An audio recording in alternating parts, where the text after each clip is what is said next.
Caterina era una giovane donna nata in una famiglia benestante di Napoli, in un tempo in cui il destino delle donne sembrava scritto tra le mura delle case. Cresceva in un mondo fatto di musica, lettere e lingue, una vita ricca di agi e occasioni. Caterina era brillante, elegante, amata dalla società, ma il suo cuore, senza che lei lo sapesse ancora, cercava qualcosa di più grande.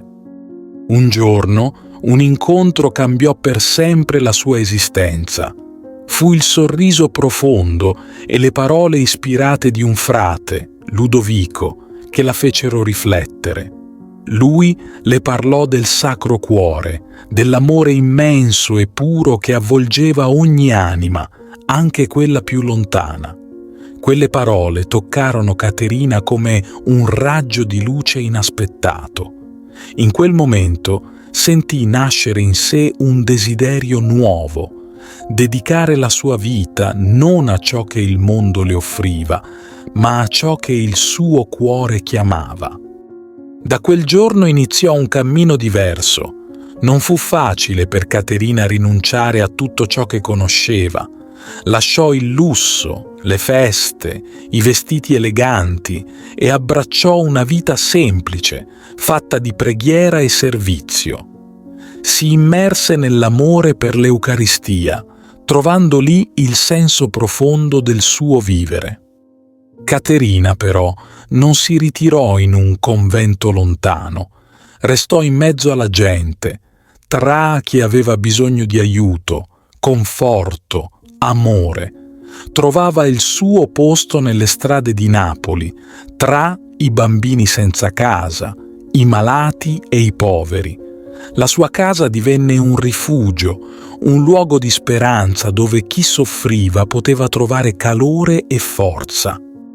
Con il tempo, altre donne scelsero di camminare con lei. Insieme formarono una famiglia di cuori uniti dall'amore per Gesù. Caterina non si limitava a soccorrere chi soffriva, cercava di far nascere nei cuori il desiderio di un amore più grande. Creò un luogo speciale, un santuario dove chiunque poteva entrare, fermarsi e trovare pace. Lì, davanti al Sacro Cuore, si respirava un silenzio carico di speranza. Quando un terribile male colpì la città, Caterina e le sue compagne non si tirarono indietro.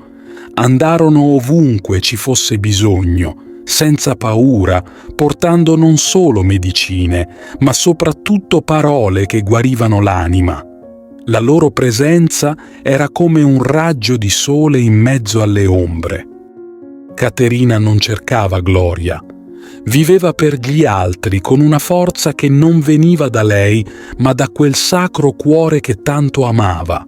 Anche nei momenti di sofferenza non si fermò mai. Diceva che ogni sacrificio era un piccolo dono che poteva offrire per il bene di chi amava.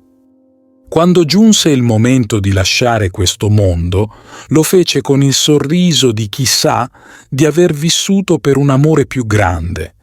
I suoi occhi, pieni di luce, sembravano dire a chi la circondava: «Continuate, amate, non smettete mai di credere». Oggi Caterina è ricordata non solo come una santa, ma come una donna che ha saputo trasformare il dolore in speranza, la debolezza in forza e la vita in un dono per gli altri.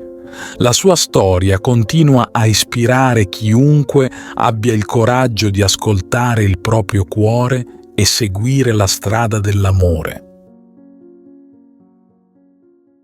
Ti invito calorosamente a iscriverti al nostro canale per darci supporto e permetterci di continuare a creare nuovi video che condividono storie ed esperienze ispiratrici. La tua iscrizione è un prezioso sostegno che ci motiva a condividere più contenuti di valore e a diffondere messaggi di speranza, fede e crescita personale. Grazie di cuore.